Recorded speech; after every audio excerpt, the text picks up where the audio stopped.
મારું નામ રાજેશ ટીલાવત, હું તાલુકા વિકાસ અધિકારી વેરાવળ. તો મનરેગામાં એવી બાબત બની છે કે 2012 અને 2016માં વેરાવળ તાલુકાના ગોવિંદપરા ગામે તત્કાલીન સરપંચ અને ઉપસરપંચ દ્વારા જોબ કાર્ડ ધારકોએ એની ખોટી ઓળખ આપેલી છે.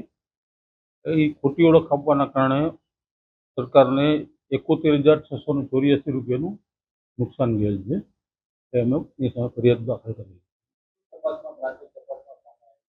પ્રાથમિક તપાસમાં એવું આવ્યું છે કે 2012માં 3 જે મસ્ટર ઇસ્યુ થયા હતા, બરાબર, અને 2016માં 6 મસ્ટર ઇસ્યુ થયા હતા મનરેગાના કામના. એમાં કુલ 12 જોબ કાર્ડ ધારક એવા છે કે એ 12 પૈકી 5 અવસાન પામ્યા છે. એક જોબ કાર્ડ ધારક પાકિસ્તાનમાં વસવાટ કરે છે. એક છે અહીંયા ઇન્ડિયન રેવન, જે વેરાવળમાં ફેક્ટરી આવે છે એમાં નોકરી કરે છે. એક ગોવિંદપરા ગામમાં રહેતા નથી. 3 લોકોના નિવેદન એવા આવેલા કે અમે કામ પર ગયેલા નથી. અને એક છે મધ્યાહન ભોજનના સંચાલક. આમ ટોટલ 12 જે જોબ કાર્ડ ધારક હતા એ લોકો ખરેખર કામ પર ગયા નથી ને મસ્ટરમાં એની ખોટી ઓળખ આપેલી છે. આ લોકો ત્યાં હાજર હતા. વિરુદ્ધમાં એવું છે કે તત્કાલીન ઉપસરપંચ હતા આપણે ઈસા ઇબ્રાહિમ ચૌહાણ ગોવિંદપરા ગામના, એમના વિરુદ્ધ, અને ગનીભાઈ નુરાભાઈ સુમરા.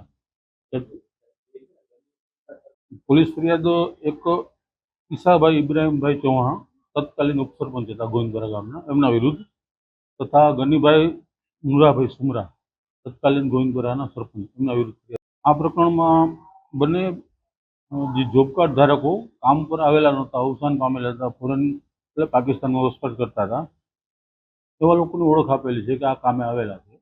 એની 2012 અને 16 બે વખત, 2012માં 3 મસ્ટરમાં, 2016માં 6 મસ્ટરમાં ખોટી ઓળખ આપેલી.